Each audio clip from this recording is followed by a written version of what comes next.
Hello everyone, here we are at the Global Empowerment Summit and I have another guest, another amazing guest from Africa. I have so many talents coming from there, sharing their expertise, sharing their stories, sharing their perspective of life. So I'm really amazed and I'm learning so much since I have all these interviews with all of them. And today my guest is Osuji. Osuji is also from Africa and he will tell us his story. But before we start, I have to remind all the audience that tonight we have an amazing workshop coming up with Maverick about the Aura copywriting method. So if you can join the workshop, please do so. It will be in a Zoom room and Maverick will be with us for 50 minutes. You can ask questions and he is really very good in what he does and is very good with technology too. So I'm sure it will be a complete experience. So Osuji, welcome at the Global Empowerment Summit. I'm so happy to have you here. How are you today? The pleasure is mine. I'm good. I'm great. And how are you doing too? Super good to have you here, Osuji. And as I always start with the story of a person behind the microphone. So tell us a little bit about yourself. Who is Osuji? Okay. Thank you. Good day, everyone. As you all know, my name is Osuji Uche Olamilekon. I am an artist. I'm a writer. I'm a media manager. I'm a content creator, and I'm also an HR assistant personnel at Lagos Internal Revenue Service here in Lagos State. It's a revenue generating agency here in Nigeria, West Africa. So, also a former president of my noble department, that's public administration. While I was in school, I did some great things during those days, and yeah, that's all about me. I like health. I like what really makes you feel better. Those things that you can actually do with your hands that makes you feel better. That actually interprets the who you are, the person you be. So that's all about me. That's all about me in a nutshell. I really don't want to take our time that much. It was really short, so I have to ask more. How are your days? What do you do during your days? How does it look like? How is the Yeah. weather now in Africa? Tell us a little bit more. Wow. Wow. The weather now in West Africa, Nigeria, Lagos State, where I'm from, in Lagos here, is rainy. Is a bit wet. But yeah, it's cool. We're almost at the end of the rainy season. We'll be into the Harmattan very soon. So yeah, we're still enjoying the cold weather. It's so cozy here in West Africa, Nigeria. And we were talking about the different celebrations because in Malaysia now it's the Indian families are celebrating Deepavali, the festival of lights. Is there any Okay. festivals or celebrations coming up in Africa? Any Yeah, sure. traditional Sure. celebrations? Here in Africa, we are very, very cultured, rich in culture, the must say. And in every place you go, they have their distinctive culture. So here right now in the Yoruba land in Lagos State here, they have these small communities where they do their masquerade. So for now, I think I'm beginning to see some sort of masquerade because we are almost ending the year. So masquerade, like when they call Egunuko, that one is like this long masquerade. So yeah, they're having their festival for now. At the end of the year, December, the Igbos will be having their yam festival too. So like they'll be celebrating the new yam and all. So for now, that's it. That's how the festivals are here in Nigeria, especially here in Lagos State.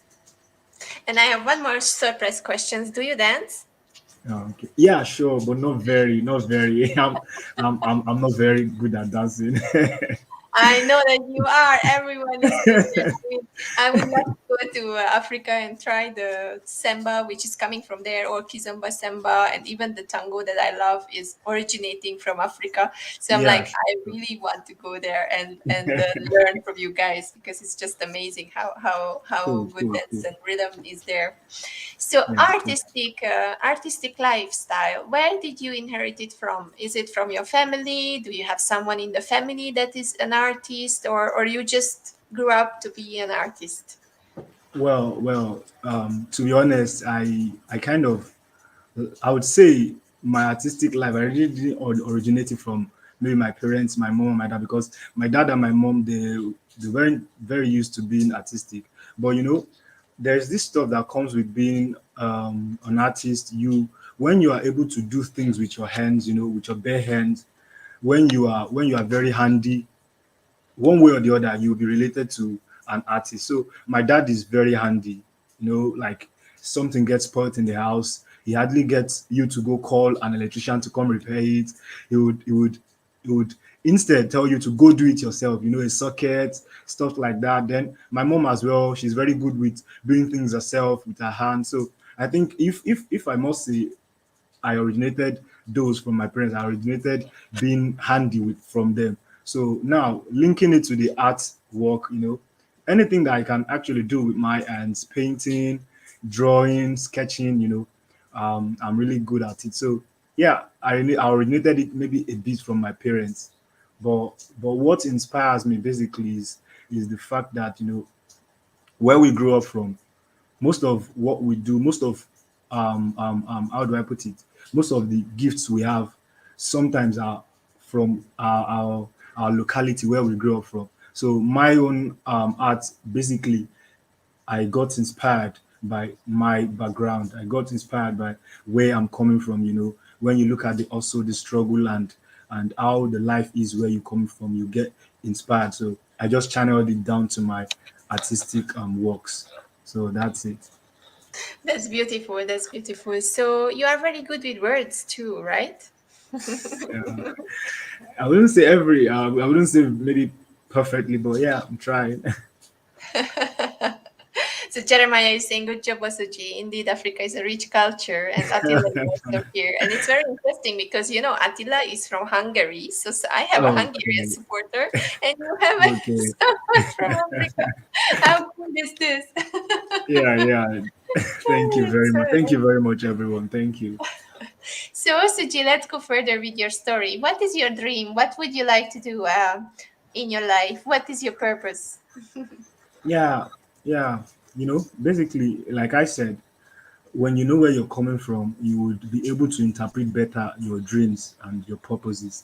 So I am this change maker. I like wherever I go, if things are not really going well there, I would like to, prefer a solution, prefer change.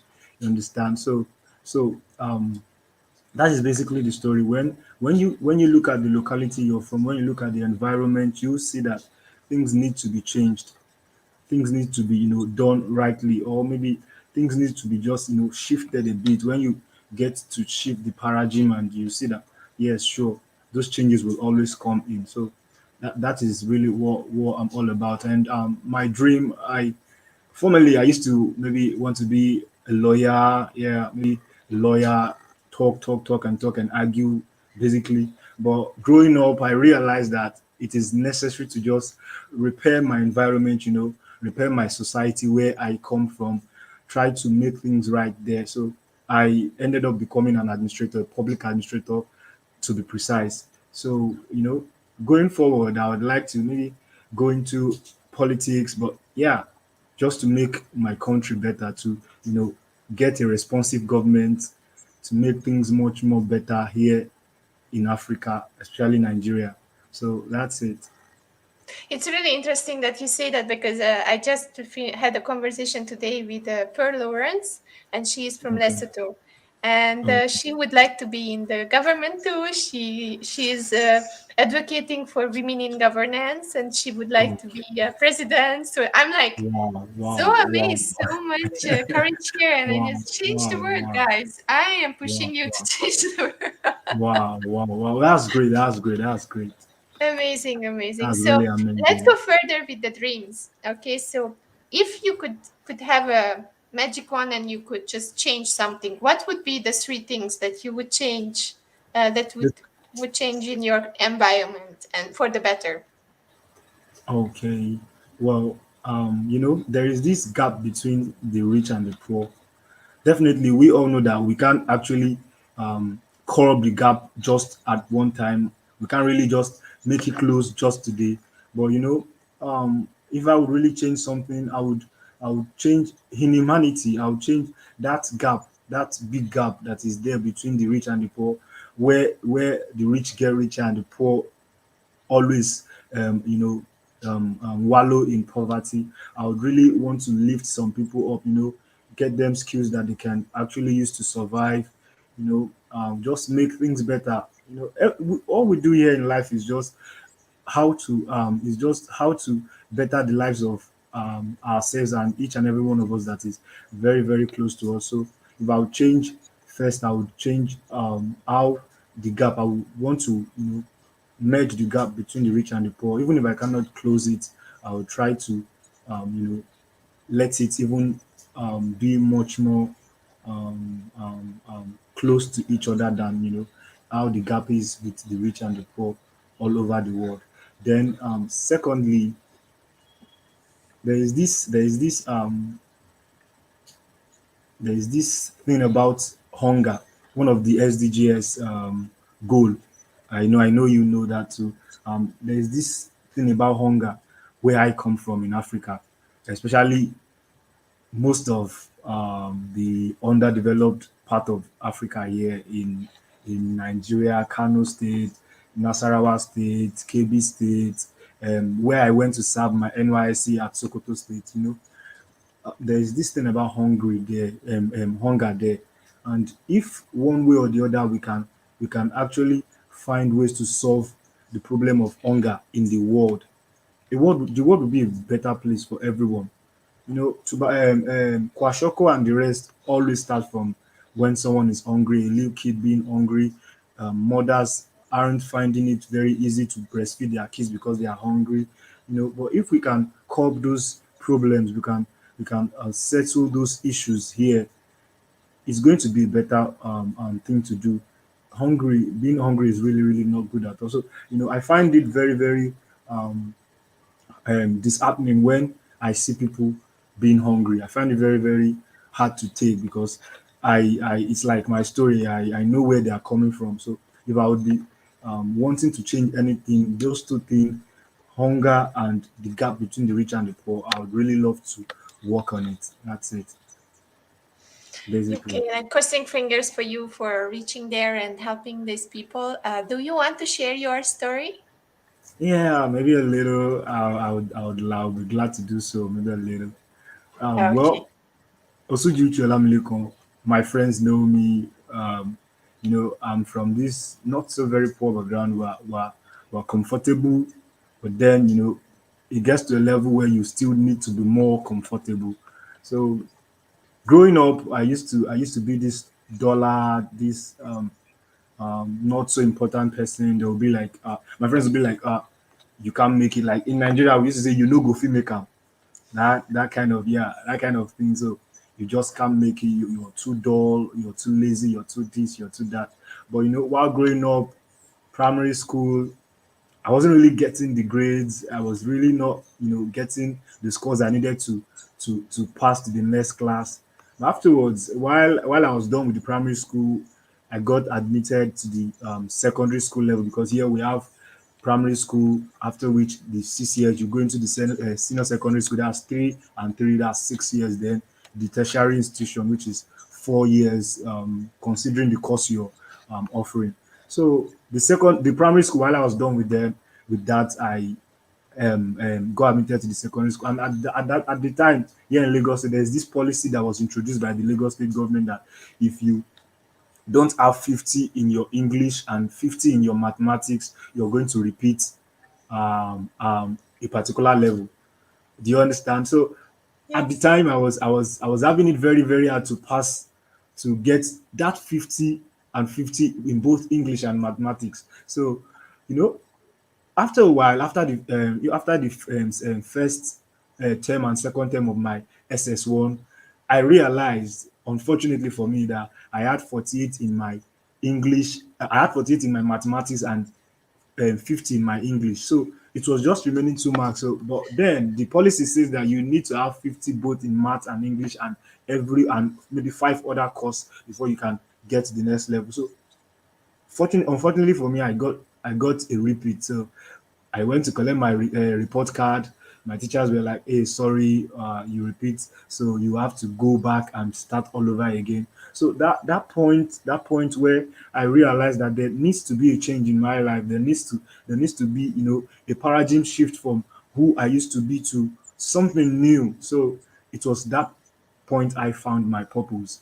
So afterwards, I've been reading and God being kind. Fortunately for me, after I repeated my following promotional exams, I did it. I had good grades. Was even the best student of my department, art, as at the time. So graduating secondary school, I got admitted to Imo State Polytechnic in my hometown from Imo State. So while I was there too, I did, ever since I got my purpose, ever since I could find my reading during that time I repeated, from then till this very moment, it has been very, very, very great for me, because I've been getting all my grades. I've been progressing. I've been um, doing things rightly. So that's it. I now realize that this new me is even much more better than who they used to say I was.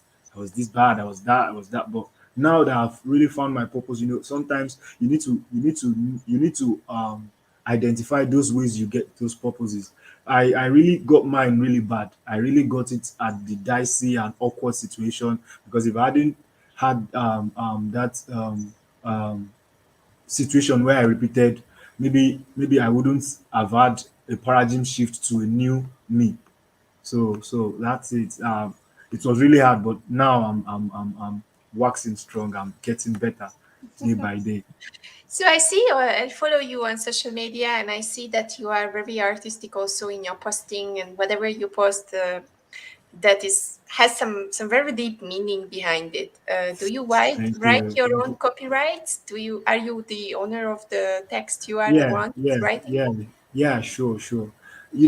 Like I said, every of the things I've been through has a meaning that it portrays to me. So at times I don't just think about it. I just pick my pen and be like, okay, okay, what's actually happening today? Or maybe I meet someone new and he gets to share his own side of the story with me, share how bad it has been, how good, how sore, all those things accumulate together at the later end. But most of the time I just get up midnight and think about all the things that have happened throughout the day, and I get my pen and do some writings, and I find meanings to it and realize that, oh yeah, this is great. So yeah, sure, I write those stuff myself. I do them myself because those are things that I kind of like.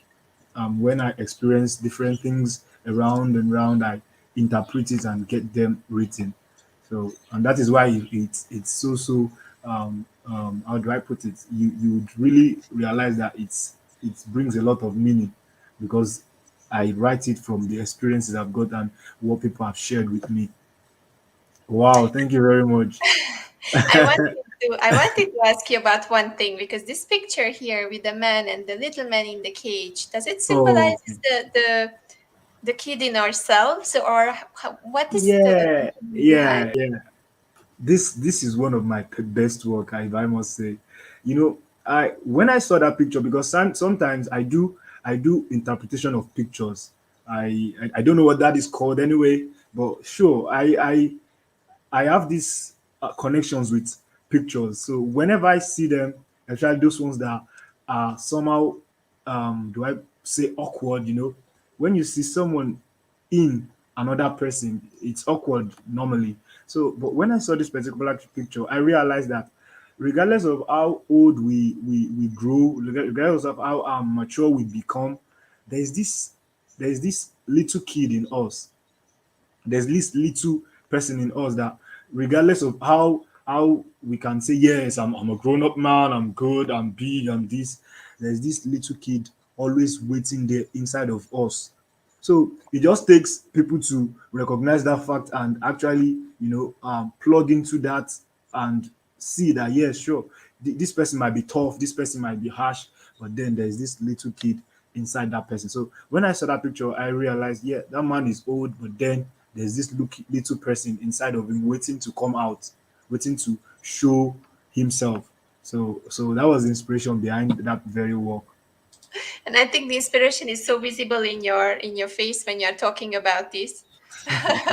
Because you see the picture and immediately you are starting to focus, and then you are really in this passion. So what's the other Thank you. picture? I really like the other one too, Thank when you. the hand is here in front of the. Okay, okay, okay. You know, we can let me get that very, very clearly. I really am not getting it very clearly. Okay, the one with the hands covered, right? Yes, exactly, exactly. Yeah, yeah. In Nigeria, especially in this part where I'm from, and not only Nigeria, all around the world, we have come to that stage where people say things, but they are very, very scared to say it. I don't know if you understand what I'm saying. People say things, but because they're scared that things might happen to them or something bad will be happening to them if they let it out. So that fear they have in them, they will just keep it to themselves. So when I saw that picture, I realized that there are things that she wants to communicate. The person in the picture, she wants to communicate, but she can't do so. She can only see it, but her mouth is closed and she really cannot, say it. But she sees a lot of things but cannot say it because of the fear she has. So that's just the inspiration behind that very picture. I have lots of them, but I just basically interpret them using the pictures, using how personal it is to me. And cool. So I would just suggest the people to look for your name, Asuji. Thank So you. yeah, just like here as it's written, I would just paste it into the chat so that the people can Okay. find you. Let me just remove the screen and I will just paste it in the comments. So if you're interested in an artistic viewpoint of life, then please reach out to Osuji, because Yeah, this is sure. something why I actually invited you, because I saw that you have such a beautiful different Thank perspective you. Thank about you. life, Thank you and very I'm much. I searching appreciate it. for the people who can inspire other people by their Thank you different very much. perspective. Thank you very much. I appreciate that. I appreciate that. Cool. So I have a question for you. Many times we feel that we are down. Everyone feels down, right? But what do you do when you are feeling down? How do you pick yourself up? Ha. That is a very big question. Well, like I said, there is this thing you need to find in yourself. This, when you know your value, when you know what you can offer, when you know the things that you can do to make people life better, and when you do it, regardless of how I'm feeling at that particular time, if I can realize that, yeah, sure, I already put a smile on someone else's face, I'm cool. I'm cool with it. Remembering that alone gives me that extra spark. So sometimes I just sit back and relax and look at things that I've done in the past, look at how great they are. Even if I'm feeling down, there is this hope that Asheshi, like I used to say, Asheshi is going to get better. Ashishi, So, is it African? yeah, yeah, Ashishi. African, Yoruba, Asheshi is going to get better. Things will get Ashishi, better. what you wrote in your, I saw it somewhere, maybe in your Yeah, yeah. WhatsApp. Ashishi. Okay, Yeah, I sure, understand. sure, sure. So whenever I think about the things that I've done and the smile I've added to people's face, people that are formerly frowning and all, I get to have that belief again that she's going to get better. Things are going to get better eventually. I love it. I will write it Thank down. you, thank you, I learned something today also. So, thank you Asuji, very much. do you want to read one of your art pieces before we close the conversation?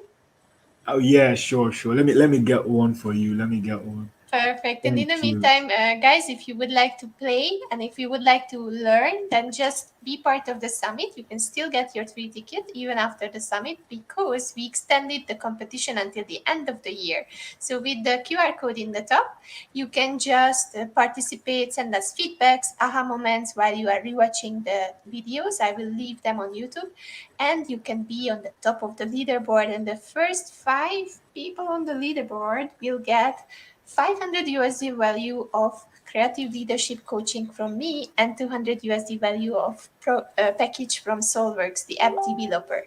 So please play with us. And now let's hear out Osuji and his art. Okay, thank you very much. This work is basically on those. I used to feel very bad for people that have something upstairs, people that have those gifts, but then they believe that being disabled cannot make them achieve those dreams. So I found the time to relax and think about it and think about the struggles and also that I've been going through. And I thought I needed to release something that can actually engineer their strength to be a better version of themselves. So I tagged this very one: disability doesn't kill disability. You understand? Disability doesn't kill this ability. So here we go. It's a poem anyway. You walk with your hands, crawl with your belly. You're like a thick thing, a short man, a Down syndrome, blind, shorted, or long. For long paralyzed, your legs are even bigger than your hands. You have four legs, which is very rare. A big head, a wide jaw. You're the ugliest. You are too small, extremely fat. You can't tame it. Even burning calories won't burn you to fix you. You are an albino, very fair. You're too dark. I don't even know what that is. A broken leg, head, and arm. You wish you were dead. You are glued to your twin sibling, and there is no stopping the amazing presence you both command when going out. You had an accident, can't walk no more. Your legs aren't equal. Fibroid impregnated you, but your wombs can't carry a baby. Sick with HIV, cancer. You have tuberculosis. I've even been there before. You cannot smile, and sometimes you smile too much. Hey, look, you are rare, very different, and it's natural to worry about disability. But this ability, this dream, this tomorrow, this zeal to reach your goals, this aspiration to break boundaries must not die because this ability doesn't kill your ability. Thank you. Beautiful, beautiful, beautiful. I'm Thank you giving you very the much. applause like the Thank other you guys. very much. Thank you. Thank you very much. I appreciate that. Beautiful, Thank you very much. beautiful perspective. I love diversity, and everyone has some talent, and everyone has a gem inside. We just have to bring it out. So thank you very Thank much for you. showing Thank yours, you. You're Osuji. I'm welcome. really, really Thank you. happy Thank you. about Thank you. it. Thank you. I appreciate that too. Thank you. So before we close down the discussion, tell us a little bit more about your plans. What's next? What's next for Osuji? What are your short-term plans? Yeah. I recently started Inspire. I know you must have seen some of the works on Inspire. Basically, it just connotes the meaning, the literal meaning of the word inspire. But in the spelling, INXPAYA. So inspire the difference. It simply means that one way or the other you get to inspire people to do different things. So going forward, I really want to build on that particular work. Try to get in touch with NGOs and so many organizations that can help inspire the difference with little kids, those that are hungry. Because for now, I also even work with. I have a group which I'm in, which is Wamere Sickle Cell Foundation. So I'm open to work with other organizations, NGO and government organizations to help see if we can inspire the difference with young people so they can actually find the rhythm to be We started to lose you. Let me see whether it's me or successful you. in life, Okay, a little bit of patience from the audience. I think we are having some technical and things. So I will just ask you to get refresh a little bit. to wherever they want to be, make their dreams come true. Okay. Because yeah, each and I have to stop you, Osuji, every because we cannot hear you. Because I want the every people one to of hear you. So us have. I want to make sure that the message is coming through. So just we are losing you Hello. a little bit. Yes, it's a bit slow. Oh, it was really good. I'm really happy because all the 25 minutes were super good. So let's see whether you can send your last message out.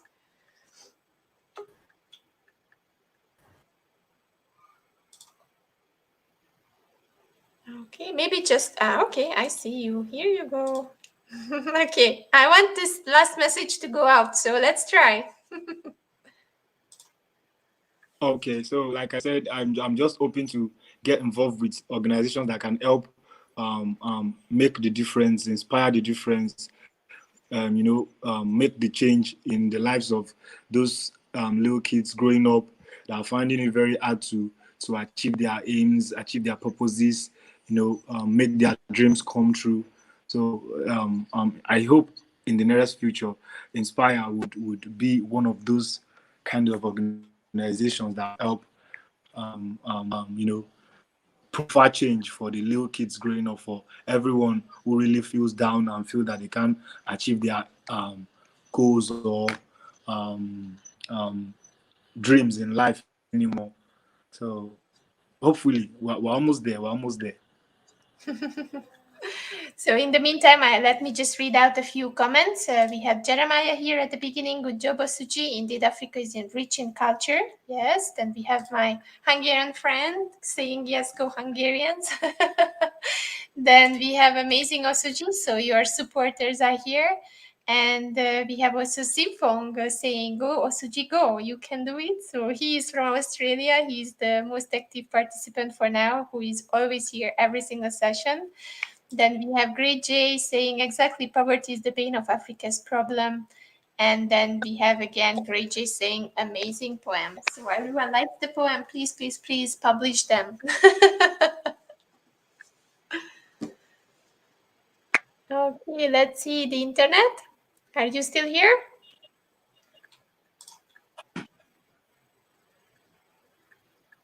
Okay, it's sometimes hard to get through because we are very, very far from each other. So let's see whether we can get you back. All right. So at the end of the conversation, let's not lose you again. Tell us one message for the young and the wise. How can they be bold together before I switch to Arman, who is already in the studio?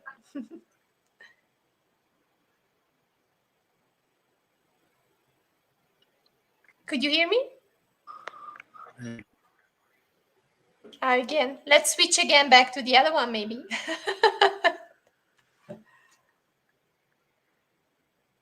All right. For the audience, it happens sometimes that the technology is playing with us, but I believe it was really good because for 25 minutes we had Osuji with us and he has shared beautiful art pieces. He has shared his story, his purpose, and his dreams.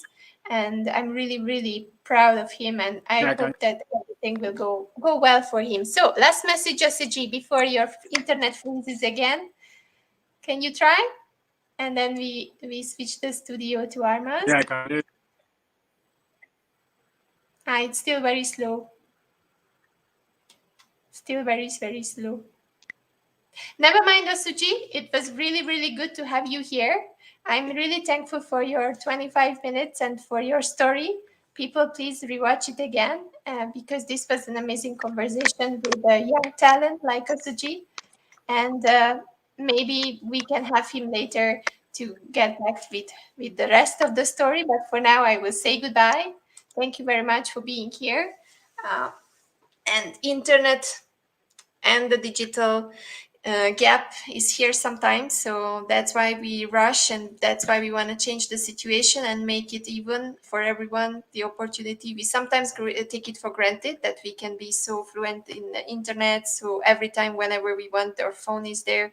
Some people doesn't have the same chance, so please guys, work on it together and let's close the digital divide. And here I have Arman with me in the studio, so I will just bring him up and we will continue our conversation after Osuji. Hi Arman, how are you today? I'm good today. Thank you very much. Thanks for having me, Andrea. Looking forward to our conversation. Me too, me too. So we were talking a lot about the youth health, how as Osuji is getting himself out when he's down a little bit. He's just thinking about the next step. He's just trying to change something up for someone else. He's healing himself by healing others. So let us know about you, Arman. What is our topic today, and why do you feel it's so important? Because we haven't talked about this problem. Thank you so much. So, look, the World Children's Day is November 20th. So, what I really want to talk about is children's mental health, and I think something that we perhaps overlook as a society, right? There's been, of course, a lot of progress, Andre, that we've had when it comes to children's well-being over the years, when it comes to health indicators, for example, right? But at the same time, the last 18 months have been really difficult, and as we come out of that with the disruption, right? And how do we really address children's mental health? And that's really the point that we want to discuss today, and kind of taking stock, right? What are some of the challenges that children go through? How can we play a supportive role as parents or caregivers?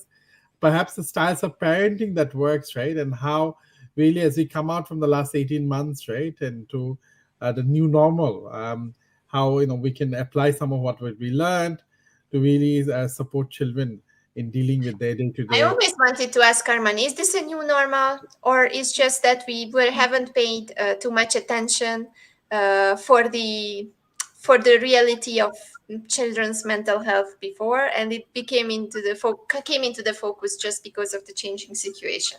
I think that's such an important question, Andrea. So look, the answers to that is very simple. That you're absolutely correct. That many of the challenges that children are going through, or for that matter, even adults are going through, they're not necessarily caused by the 18 months of the pandemic. They were aggravated by that. So they were existing stressors, right? Existing stressors, existing challenges, existing mental health issues, right? Which were aggravated further by the lockdown. And a perfect example of this is, look, when we look at children, for example. In Malaysia, we've seen even as early as Form 1, right? Suicide ideation. And this is predating the pandemic, but the pandemic just made it worse, right? And I think in a way, that's where the pandemics really pandemic really is a wake-up call for us, Andre, that, I mean, some of these challenges which we have been looking under the radar, or we've talked about it, but we've not really taken seriously, right? So this is really our question right now on as we move forward, right? This is the opportunity, the crisis to opportunity that we talk about. That when we are faced with, like, look, I'll share with you, for example, the Petaling Child Council, right? So they did a study last year, and they found that 38.1% of children reported that their mental health was affected by the lockdown. 48% did not feel safe online, and 20% did not know whom to approach if they felt stressed, anxious, or depressed. So these statistics would be in a similar trend, right, even before that. But I think, in a way, the extreme situation that we've gone through in the pandemic, and particularly with children, right, because they have to deal with their own stresses along with that of their parents, is really a reminder for us now, right, that how can we really help children manage their emotions and deal with crisis like this, but also day-to-day life better. So where do we start when we realize that there can be some problems? Is it the prevention the best, or how do we build this up? How do we build a strategy to keep the balance of the mental health in the children with the children? That's I think that's $1 million question, right? What's the strategy? And I would say, Anvita, it's the strategy is that we have to be open to any strategy, meaning that it depends on the needs of the child. Absolutely. So the child focus is the important bit. The child's well-being is important, but in terms of what the strategy we take will depend on what the situation that the child is in. If we see, for example, self-harm risk, right? I mean, then of course, I think it's important to really get professional help. So I think there's no way we can discount the importance of professional help. If anything, we have to break the stigma of that is associated with seeking professional help. So professional help will really play a really important role. By professional help, I mean reaching out to a counselor, a psychiatrist, or a clinical psychologist, right? So that's on one end, right, of the spectrum, when you actually have someone who's going through a severe mental health challenges. But beyond that, also there's day-to-day coping, Andrea, and that's where really the prevention plays a role, and we can all play a role. And I think it's important to bear in mind that the number of mental health professionals in any country or any society will never, the demand and supply, the demand would always exceed the supply. There's also cost issues involved, right? So in accessing that, so we need to find a way, right, that perhaps on the early level responses, right, the lower hanging fruits as well, and those can actually be done by community members. By community members, I mean parents, I mean caregivers, I mean teachers.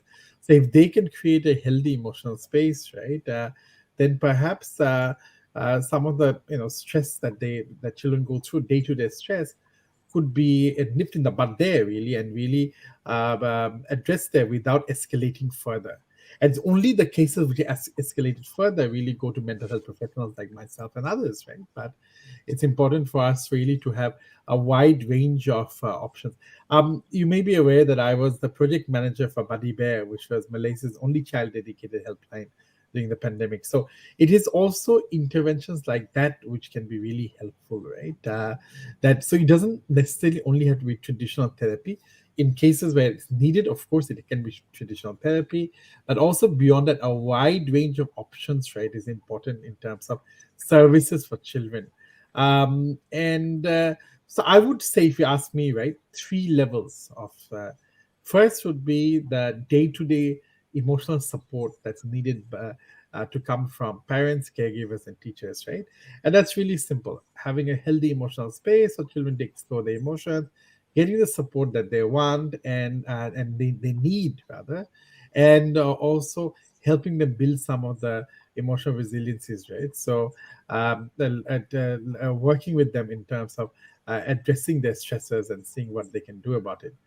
Then there would be non-therapy based interventions, would be psychosocial helplines, for example, like Buddy Bear. And then third would, of course, be professional help. And when it comes to professional help, we need to, as a society, really focus on child-friendly mental health services. For example, art. I mean, expressive arts can play a really important role there, and also play therapy, right? So I think we need more child-focused, child-dedicated, and child-specialized mental health services, which are readily available for children. Can I ask a very sensitive question? I will ask it, and if you don't want, you don't have to answer. Please. Like in Malaysia, I found that when it's about kids with mental health, or even adults with mental health, it's somehow really hard to pick up the topic or bring up the topic. And those people who have issues, they are a little bit segregated from the society, and it's a little bit looked at like weirdos. Is it changing? Is it better? Is it a bit more spoken about and more open in the air, or it's still a lot to go until it becomes on the level of, like, in Europe, for us, it's normal, and we don't really segregate the people anymore. They're part of the society, right? Look, I think it's a good question, and I'll of course answer it, right? What I would say is that in countries like Malaysia, right, and in many Asian countries, we do still have a lot of stigma that's associated with mental health, particularly for children's mental health as well. Having said that, I would say there's been a lot of progress as well, right? And and I think that's why we need to see this as a work in progress, right? Yes, I think we have perhaps a long way to catch up when it comes to maybe certain European countries. But at the same time, I think when we see the last year and a half, there's been so many conversations about mental health, right? Including the one that we are having now. Even last year, Andrea, when we had your Global Empowerment Summit last year, I mean, again, we focused on a mental health panel. I was on a panel with Asha Gill, if you remember, right? Yes. That you organized. So there's a lot of conversation now, I mean, happening, and I think and I think that's where I see the opening. For example, National Coalition for Mental Wellbeing was launched by the Rotary, Malaysian Rotary, bringing together stakeholders from mental health organizations, community groups, government, private sector. So that conversation is a starting point, and I think we are making progress there. But the fact is, right, when I'm having a headache, it's okay for me to go to a doctor, right? But when it comes to mental health, right, I think there's so many the impediments there. And really, this is where we have to start breaking the impediments from the families first, right? I think the government is playing a role, the community groups are playing a role, and there is a political will, we have seen in countries like Malaysia and other countries, right? One of the areas where there's a bipartisan consensus, I would say, is really the issue of mental health. And but at the same time, I think like the stigma that exists in society, right? It's hard to break that down from just the policy changes. So that's why Mhm. at the family level, right, we need to really normalize access to mental health, have these conversations taking place, and see that mental health should not be seen only in terms of stress, anxiety, and depression. Of course, it is about the absence of this, and mental health is about how you cope with your stresses, how you deal with stress, anxiety, and depression. But it all leads to something else. It's not only a end itself, but means to an end, right? So mental health is about achieving your full potential, doing your best, right? So if, for example, Asian parents are concerned about their students, their children who are studying, right, to perform well in their studies, mental health is critical to it, right? So mental health is not isolated from that conversation about how you want your children to achieve their academic results and all the milestones that you have for them or you want to see them achieve. In fact, mental health is really the vehicle that can help you achieve that, right? So we need to also perhaps reframe here, Andrea, how we look at mental health, right? So unfortunately, mental health is still seen in a very negative lens, right? It's still seen uh, p- in a very patient-centric sense, right? Whereas, like in our practice, for example, I, consciously do not use the word patient, right? We don't use the word problem, we use challenges, right? So, and I think we need to, so the language is important there, but awareness is also important. And really family members have to take the first step there. If your child is feeling unwell, um, they may need some support. If it is more severe, they may need some professional help, right? So and that's where the sooner we can help and the early warning signs are taken into account, right? The higher the likelihood that we can prevent it from escalating into a major mental health challenge. So it's important for parents to watch out for the kids, but what are the signs that they can look at if they feel that something is not good? How can they know that, okay, this is some mental health problem and maybe I should search for someone? I think that's a really good point.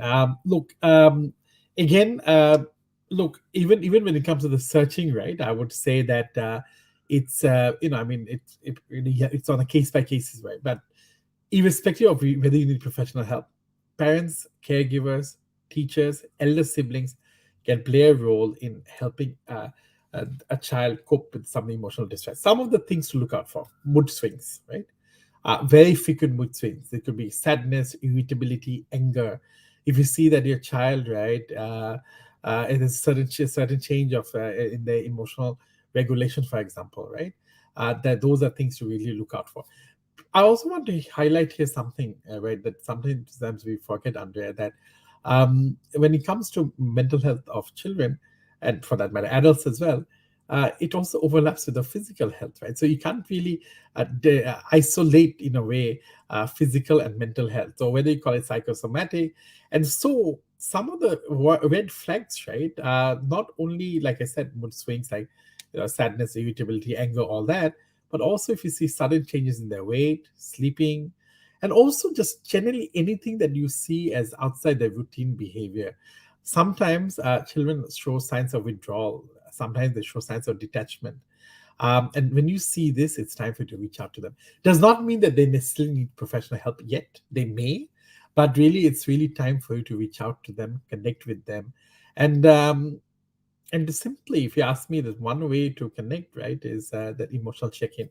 Here, I would point out something here, Andrea, right, that we're talking about the Asian context, Malaysian context, right, and you asked the question just now that, that so quite often, mental health issues of children are not taken that seriously, and I think the first step towards that is really not even talking about mental health, but just talking about mental health as a whole, right? As a concept, or as a but more just changing the culture within families. And this culture would start with really emotional check-in. Mental health comes in secondary after that, right? So then you come to the issues of, oh, how's your mental health? But first, I think just learning how to check in with each other, right? Talking to children about what they're experiencing, encouraging them to share the emotions freely, right? That's the starting point. I mean, I would even sort of suggest, right, the starting point perhaps should not even be mental health. I mean, and I think this is where we need to instill and I think apply some of these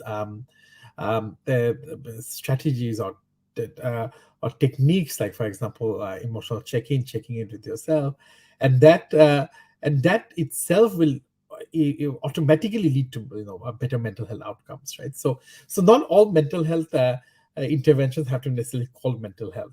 So when it comes to emotional check-in, right?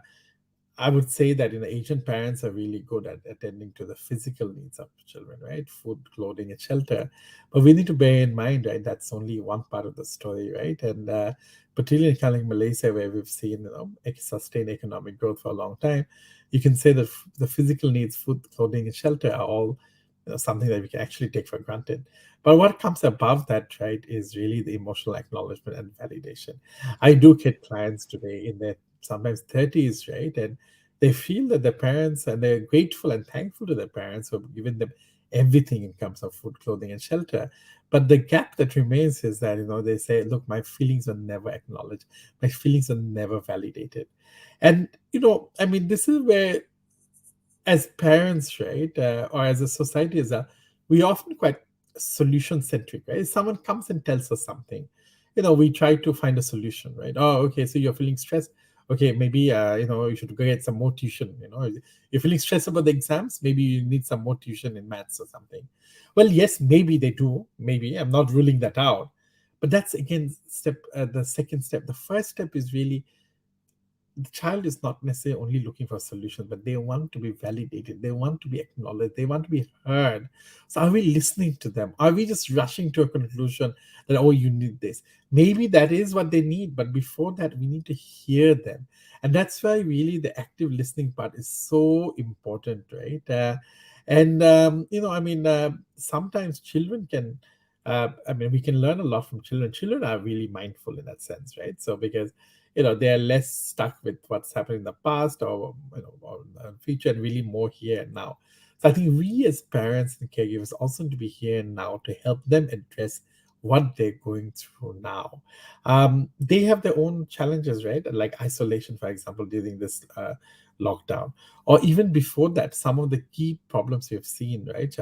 That exists in society, right? Which affects children eventually, is perhaps also how we look at education, for example, right? I mean, how we learn as a society. This is something that I think to reform our, not only Malaysia, but also in other countries as well, right? That is learning interactive enough? What kind of learning is going to help and benefit the child? And as we do that, right, hear children, understand them and the process they're going through, check in with them, right? That, how simple question like, how are you feeling today? It's okay to feel it's okay not to feel okay in this situation, any situation for that matter, right? And look, I mean, in terms of some of the challenges that, for, I'm sure parents are aware about it, right? Some of the challenges that children go through, academic challenges, the pressure that they go through in our learning systems, as I mentioned, relationships, friendships, uh, interactions. So these are all some, and of course, the third part that I want to highlight is how, being online has created a sense of connection, but at the same time, there's also a lot of potential risk in terms of cyber abuse and particularly bullying. So bullying is something that, whether it's online or offline, and particularly it's online manifestation, which we ignore because the offline part is much more visible, right? Someone's bullying you, but it's online, right? Taunting remarks and some of the image. So They don't even see. I mean, the parents, they don't even see it, right? Because most of the kids, they have their phones already, so they maybe not even dare to show it to their parents, right? not even there to show to parents. So we need to be really aware about these challenges and talk to them about it, help them find solutions, but before that, talk to them. So two things here. Number one, first listen, then the second part is a find a solution. Number two, so that's the first. The second one is start this culture of emotional check-in, and then mental health will come automatically with it, right? So So we ask don't. questions, emotional check-in, and also don't find solutions, but listen. Absolutely. And Okay.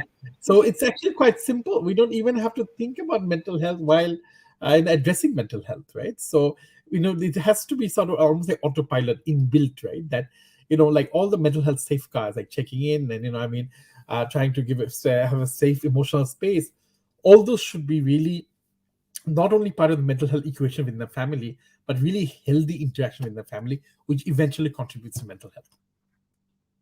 So I have to stop the conversation now because I have to head to the workshop room. But this is an amazing conversation which need to be continued, and we will do more about this together with TAG from Australia and Malaysia, and also on the hub, on the Global Empowerment Hub, because I'm also some advocate for a healthy lifestyle, a holistic lifestyle, and mental health is part of it, just like physical health and just like your personal development.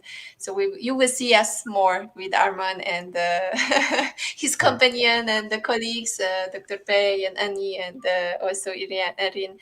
So thank you very much for being here with us at the Global Empowerment Summit. And now we are heading to the workshop room with Maverick Fo. So it will be an insightful marketing session after this mental health session. Thank you, Andrea, for having us over. And remember, resilient children today means a more peaceful and prosperous future for both Malaysia and the world. So let's start this conversation today. Healthy emotional space in the family, check in, and change begins really with us today at home, right? So let's talk to our children, engage with our children, and understand what they're going through. Thank you.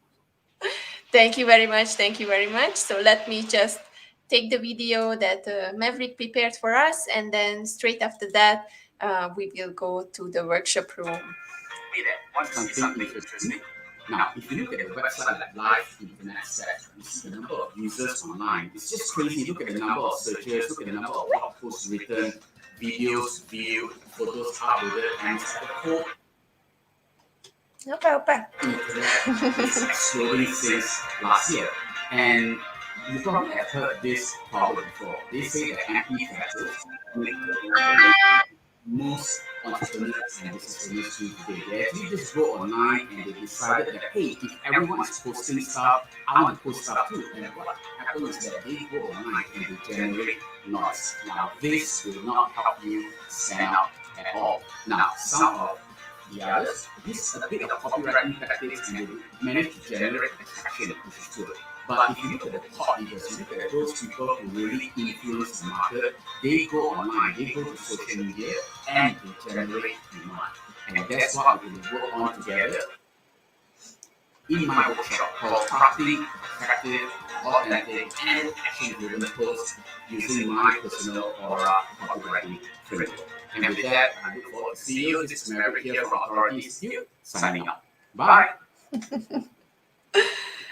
I just love his style. So we can meet him in the Zoom room in a very short few minutes. And thank you very much, Dr. Rahman, about talking about children's mental health. Is so important. I wish you a beautiful evening in Australia, and see you very soon. Great compliment. Thank you. All the best. Thank you very much. Goodbye.